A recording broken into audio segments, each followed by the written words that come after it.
All right, good evening, everyone, or good afternoon, or good morning, or whatever time of day that you happen to be watching this video. I hope that you all are doing well. I hope that you are not going stir crazy. I hope that you all are healthy. And welcome back to yet another episode of Online Personal Finance. I don't know about you guys, but I'm starting to feel like like I'm a YouTuber and this is some kind of show, only like it's a really terrible show because it's not very entertaining. Maybe one day I'll like be a gamer YouTube and I'll like just play Sims instead of teach you guys about personal finance. Just like switch things up a little bit, you know? Uh, all right. Well, um, I am recording this as of 8:31 p.m. on three. Ooh, it is not 3:29. Let's see. It is actually 3:31.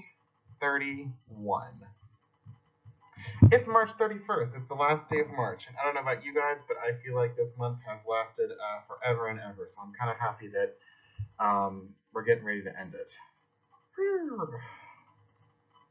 All right, so a couple of quick updates for you guys. So number one, the UNC system, including UNC Charlotte, has announced that they will provide students housing and dining refunds for the whole spring semester.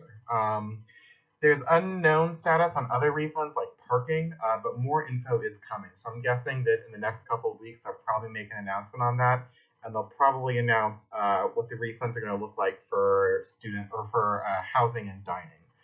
Whether or not they're going to refund the whole semester or just half the semester or kind of how that's going to work. I don't really know. Update number two is that the stock market has actually stabilized some, which is good news. However, more crashes are going to be expected. So it looks like that we are going to kind of enter into a recession over the next couple of weeks or months. So make sure if you guys are making investments, you're investing in something stable like bonds. Now is not a good time to be invested in the stock market. It's kind of a fun game actually to play with myself, the stock market. The game is called How Much Money Am I Going to Lose Today?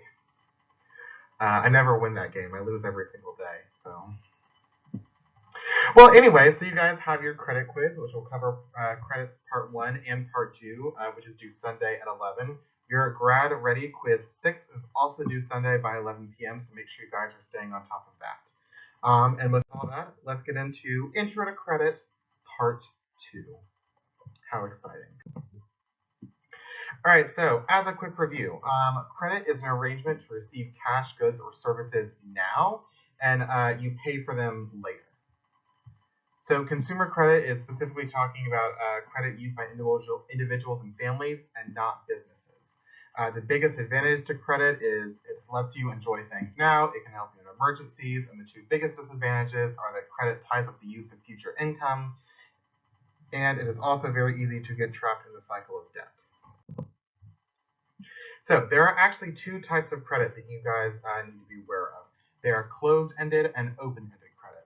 Closed-ended credit is when you pay back like one-time loans in a specified amount of time and in payments of equal amounts. And that's things like mortgages and car loans. If you guys, go out and you buy a house and you have a mortgage, let's say like it's a 30-year mortgage, every month you're going to pay, making up a number like $1,400 a month in mortgage, and you're going to pay that every month for the next 30 years until your home is entirely paid off. Open-ended credit are loans that are made on some type of continuous basis, and you're just kind of billed periodically for at least a partial payment or for at least a partial payment. And this includes things like credit cards. That's probably the best example of open-ended credit. Um, there's no when you get a credit card, there's no amount that you borrow on that credit card. You just kind of borrow money as you use it, and you pay that back at least once a month. And you have to make at least some type of minimum monthly payment. You should pay off the whole thing, and we'll talk about that next week when we talk about sources of credit. But you have to at least do that, as well as overdraft protection. Overdraft protection are on a lot of checking accounts, and essentially means that if you ever use too much money in your checking account, like let's say you only have 20 bucks in there and you charge 30 bucks to your checking account, you've overdrawn by $10, the bank will pay that $10 for you, but they will turn around and bill that for you. Or they will turn around and bill that $10 towards you, probably with some type of other associated fee, so they can make money off of you. Closed-ended credit has installment sales credit, And an installment sales credit is a loan that allows you to receive merchandise, generally very high price items, like furniture. Buying a couch, for example, or buying a couch like for the picture I have up for you guys. You make a down payment and you sign a contract to repay the remaining amount plus interest in equal installments over a specified period. So like if you go out and you buy a $5,000 couch, you might sign a contract that says you're going to pay $300 for the next, I don't know, however so many months, and you will pay back those $5,000 plus interest. The company may also require you to have some type of down payment. So maybe for the $5,000 couch, you put down a down payment of, I don't know, $800, just making up a number here. You also have installment cash credit. An installment cash credit is a direct loan of money for personal purposes, things like home improvements, vacation, things of that nature. You don't have to make a down payment on an installment cash credit. That's probably one of the biggest differences between it that you guys need to be aware of. That with installment cash credit, you don't actually have to make a down payment.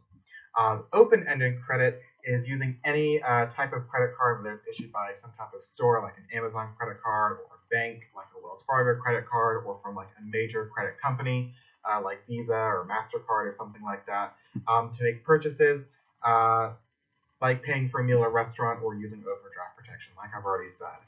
The two big things that you guys need to be aware of for open-ended credit is number one, line of credit.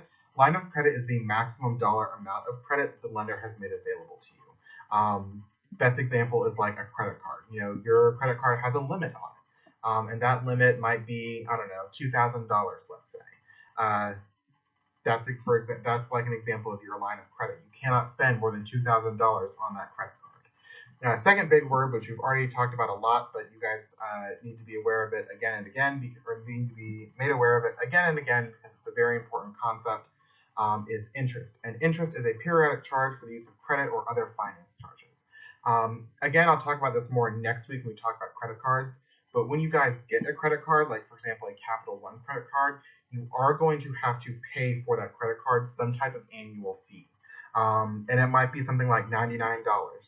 I think my sister has a Capital One credit card, and that's what she pays every month. And it doesn't matter if she uses the credit card or doesn't use the credit card. It doesn't matter if she pays it off every month or doesn't pay it off. Every year, Capital One will bill her $99 for having that credit card and being able to use it. About half of all credit card users generally pay off their balances in full every month.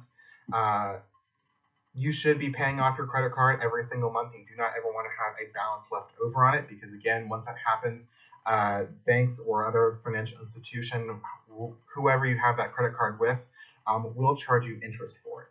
And I feel like I've said this 1,000 times. I will talk about that more next week when we talk about sources of credit and we do talk about credit cards. Another type of open-ended credit that probably doesn't really apply to you guys, but I want to make sure you guys are aware of it anyway because one day it may come in handy, and it's a home equity loan. So a home equity loan is basically the difference between the current market value of your home as well as the mortgage that you still owe on it. So I have the example up here, like let's say your home is valued at $300,000. And so far you've paid back some money towards it, and now your mortgage balance is only $225. Well, that's about $75,000 that you could potentially borrow against.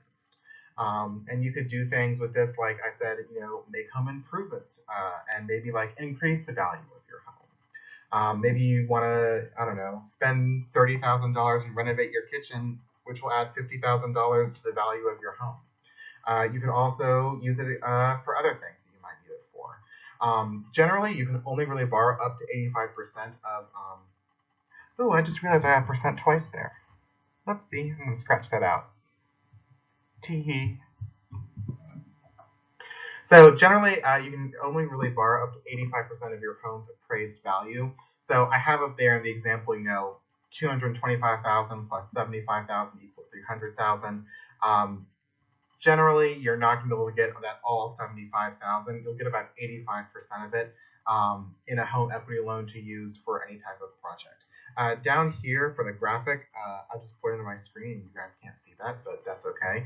I stole this from your textbook, and it's something you can use to calculate what your home equity loan could possibly be.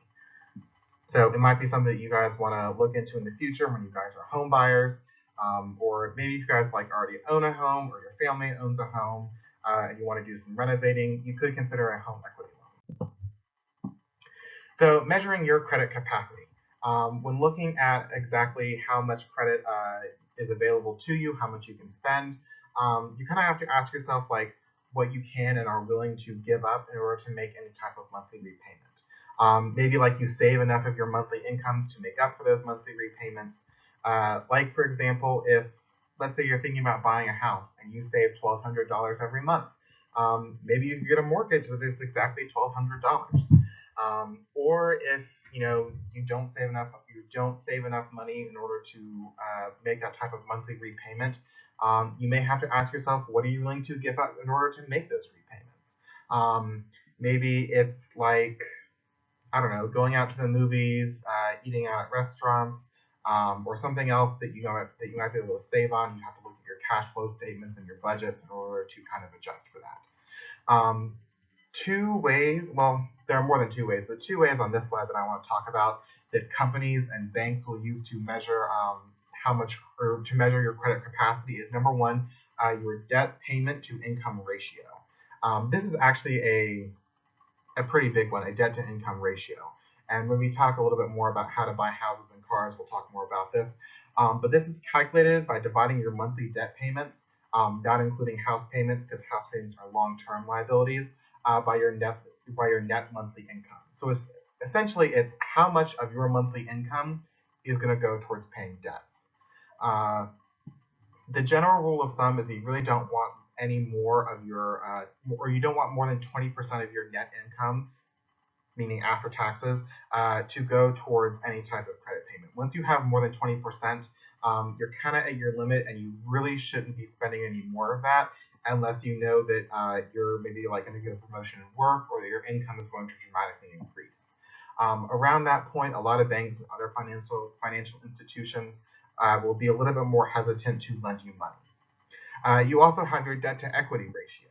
I know that for buying a house, this is a little bit less important than your payment to or your debt to income ratio, but it is still something that banks and other financial institutions will look at when deciding whether or not to grant you some type of credit. So a debt to equity ratio is calculated by dividing your liabilities by your net worth. It doesn't include the value of your home or the amount of its mortgage. And if your debt to equity ratio is about 1, meaning that your consumer installment debt is roughly equal to your net worth, you probably really shouldn't use any more credit. You're kind of, I don't want to say maxed out, but I mean, you're rapidly approaching that point of maxed out, and you really should consider maybe paying off more, some of those other debts that you have before you take out more credit. Taking out more credit in that kind of situation is going to get you trapped in the debt cycle. And as we talked about last class or last lecture, getting trapped in that cycle is going to be really, really difficult to break out of. The other big thing, and you guys have probably all heard of this before, is your credit score. This is another way that banks and institutions can measure your capacity for credit. So a credit score is essentially a numerical assessment of your risk, and it shows how trustworthy you are and how likely you are to pay back some type of loan. Something that I've figured out that a lot of people don't know is that your credit score actually starts at 0, and it will go up. I put or down. You can't really go down from 0. Well, maybe you can. I don't actually know. But you start out with a credit score of 0, and you pretty much have to go up from there. You do not start out at a perfect credit score, because you have no credit history. So like for the very first time that you guys get a credit card, your credit score will start at 0, and as you guys use that credit card more and more, your credit score will go up. And as you pay off more of your debts, your credit score will go up. And you're eventually able to show things like banks and other financial institutions that you are a very trustworthy person. The higher your credit score, the more that banks will trust you. And the more that banks trust you, the more money that they are willing to lend you, and at a lower cost than normal. If you have like a high enough credit score, you might be able to knock off like 0.5% off your mortgage rate. Which I know that doesn't really sound like a lot, but I mean, 0.5% over 30 years really adds up. I know that for myself, I actually have a really good credit score, and when I applied to live in the apartment that I live in now, They said that they didn't need a security deposit from me because my credit score was that high. So that's another way that you guys, or that's another way that your credit score might be able to impact you. If you're not interested in buying a house, if you just want to rent. So down here, I have this sort of range of a credit score. Between 720 to 850 is where you guys generally always want to be. It shows that you pay off, like, I would say 99.9% of your debts on time. You're paying back those loans. You're not ever late on your payments. You're keeping up with the interest payments. And this is where you're going to get the best scores. Generally, this chart down here says 680 is the difference between good and fair. I actually think it's a little bit lower than that. I'd say that the real cutoff is right around 650. Once you get towards 650 and below, you're really going to have hard time like applying for a credit card or applying for a loan from a bank or applying to like get a car. You'll get a loan that has a higher interest rate. The bank will probably not be willing to lend you as much money. They might require a higher down payment, things of that nature. And kind of once your credit score gets really low, it takes a lot to sort of build it back up. Your credit score is, well, I don't want to say that. But yeah, once you get low, it can be really hard to get your credit score back up. If your credit is below, it says 640 right here. I actually think this number is closer to 600. But once you like really get below 600, you're in a really, really bad place, and you might want to, like, I don't know, go talk to a banker or something, because yikes, my dude. So your credit score is actually calculated and measured by the credit bureaus or the consumer accounting or consumer reporting agencies, CRAs. They collect information about you and they actually calculate your credit score. The three big ones are Experian, TransUnion, and Equifax. There are other companies that are out there, but Experian, TransUnion, and Equifax are the three big ones. They will have on file your name, your address, your social security number. They will know all of your former addresses, what your current position is, what your income is. They will have all of your spouse's information if you're married. They'll know if you rent, if you own a home, what your mortgage payment are, what your rents are. They will know that if you have ever like defaulted on the loan, or if a check has ever been bounced because you weren't able to pay it, or if you were ever like late on paying a credit card bill. They will know all of that. That's why when you guys hear in the news like Experian, had some type of really big hack, or Equifax had some type of really big hack, or TransUnion got hacked. That's why people really, really freak out about it, because these companies have all of that information for you on file. And if somebody with bad intentions were to get a hold of that kind of information, they could really, really wreak havoc on your life. They could steal your identity and ruin your credit score, take out all these loans, never pay them back, and kind of stick you with the debt. Luckily, there is the Fair Credit Reporting Act, which regulates the use of credit reports and requires credit bureaus like Experian or TransUnion or Equifax to delete any obsolete information. And it also gives you the right to access your files and correct any data. What you can do, so each of these companies up here, but there we go. All right. So Experian, TransUnion, and Equifax, every 12 months, they will send you, or you can request for them to send you a free credit report that will have your credit score on it, as well as all of your credit activity. So it's another way that you can sort of prevent identity theft by looking at this. And the way that you can do it is that you can stagger these so that you get a report like every 4 months, for example. So like for the first 4 months of the year, Experian will send you a credit report. And then for the next 4 months, you'll get a credit report from Equifax, and I can't see my cursor. There we go. And then for like the last 4 months of the year, you will get a TransUnion credit report.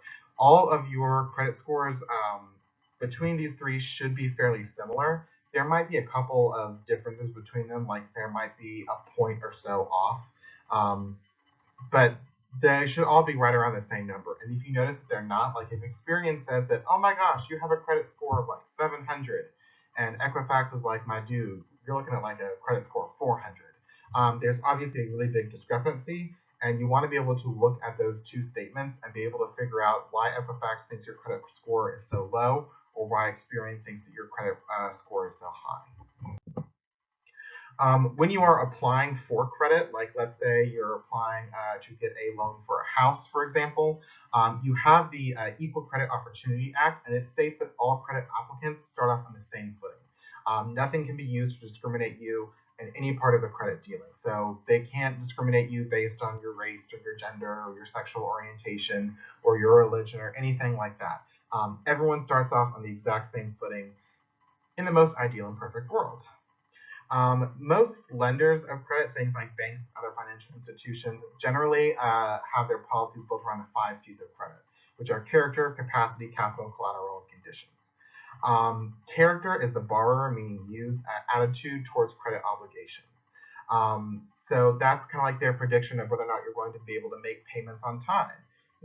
What does your history show? Are you able to make payments on time? Have you been able to pay off debts? Have you defaulted on any loans? They might look more at your credit score for character. Capacity is your financial ability to meet credit obligations and make regular repayments on time. Generally for this, a lender is going to check your defensive income. So if you're at a job where you make $100,000 a year and you're applying for like a $200,000 credit loan to buy a house, chances are they're probably going to give it to you because your capacity is really, really high. Capital is your assets or your net worth. The greater your capital is, the greater your ability to repay a loan most of the time. A lender is going to determine your net worth by asking you certain questions on a credit application, things like what your assets are, what your liabilities are, and then as part of it, you probably are going to have to authorize your employer and a financial institution like a bank or T. Rowe Price or Ameriprise or wherever you have some type of assets located to release information so that a lender can confirm claims. Like, you can't just write on a credit card application or a home loan application that, oh, well, I have $1 million in a mutual fund over at Morgan Stanley, when you don't, because they'll do a check on that, and if they find out that you don't, that's going to reflect poorly on your character, and they're probably not going to want to give you any money. Collateral is any type of asset that you can pledge to a financial institution to obtain a loan. So, like, let's say, for example, that you want to take out a loan to start a business, and that loan is $100,000. You might be able to put up your home as collateral. And this way, if you cannot honor the terms of your credit agreement, your business fails, and you can't make up the payments, a lender can come in and repossess the collateral. So the bank will come in and they will take your home and they will sell it at auction and use whatever money that they earn to pay off that debt and give whatever money is left over back to you. Conditions refer to general economic situations or conditions that affect your ability to repay a loan. So, like, for example, if the economy is in a really, really good place, if we're, performing at our absolute peak, conditions are really, really well, your job is very stable, you're more likely to get credit versus if the economy is getting ready to crash. Like right now, the economy is crashing. We're probably going to enter into a recession. That'll affect lenders, or a lenders want to give you money because your job may not be very secure. So when you're applying for credit, excuse me, you also have the Fair Credit Billing Act, or the FCBA. It was passed in 1975, and it sets procedures for correcting any type of billing mistakes that might appear on or that might affect your credit score. Like, for example, if, I don't know, a bill, I just had a really good example, and I can't think of one. And it totally went away from me. So, all right, well, essentially the FCBA means that if you think that your bill is wrong or there's something wrong on your bill, you can actually call your creditor and dispute something or just get for more information. You just have to do it within 60 days after a bill was mailed, and you want to make sure that you get confirmation that you contacted the seller in writing. Best example I can give of this is, let's say your new sofa arrives and only has 3 legs. Well, no one wants to sit on a sofa with only 3 legs. So you go and you try to return it, but there's no luck. So you go and you ask the seller to repair your sofa or replace your sofa, and they say no. What the FCBA does is it says that So the FCBA provides that you may withhold payment on any type of damaged goods or poor services that you paid for with a credit card, as long as you made like some type of sincere attempt to resolve the problem with the seller. So if, like, let's say you purchased a couch with a credit card, or you have some type of credit loan out in order to purchase a couch, and it arrives broken or damaged, and the seller doesn't, or the seller refuses to replace it or repair it, you can say, well, I'm not going to make any payments on this because you promised to sell me something that was of good quality. Excuse me, you lied to me. You gave me something that was very poor quality. I already paid for it. The bank already paid for it. I want what's promised to me. So at this point, it's not actually on you. So that's kind of where the FCBA can come in and actually help you guys out. All right, and that is actually it for credit part 2. Now the times are wrong. What time is it? It is now 10:88 on March 31st. So as a reminder for you guys, please make sure that you guys complete your credit quiz, which will cover parts 1 and 2 by Sunday at 11, as well as your grad ready quiz by 11 p.m. on Sunday as well. There's something else I was going to say. Now I can't remember what it was.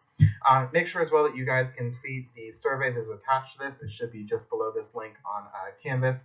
It is going to account for attendance, and some of those questions might actually appear on your credit quiz again. Cough, cough, wink, wink. All right, well, I think that's all. That's it. That's all I have for you guys. I hope that you guys are actually doing well. I don't know. I miss seeing all of your faces. This is kind of weird, like having an online class. I've never actually done something like this before, and it feels like very, very impersonal. I don't know. Maybe we'll all get on like group FaceTime together or something. We can watch a movie and eat popcorn. All right, well, if you guys have got any questions, contact me, send me an email, send me a message on Canvas. Let me know what's up. Let me know how you living. Let me know what your life is like. Let me know if you're surviving. And I guess I will speak at you guys. Get it? Because we're not actually going to be speaking to each other. It's a lot funnier in my head. Well, yeah, just watch out for my next lecture on Monday. Stay safe, you guys. Stay healthy. I'm thinking about you.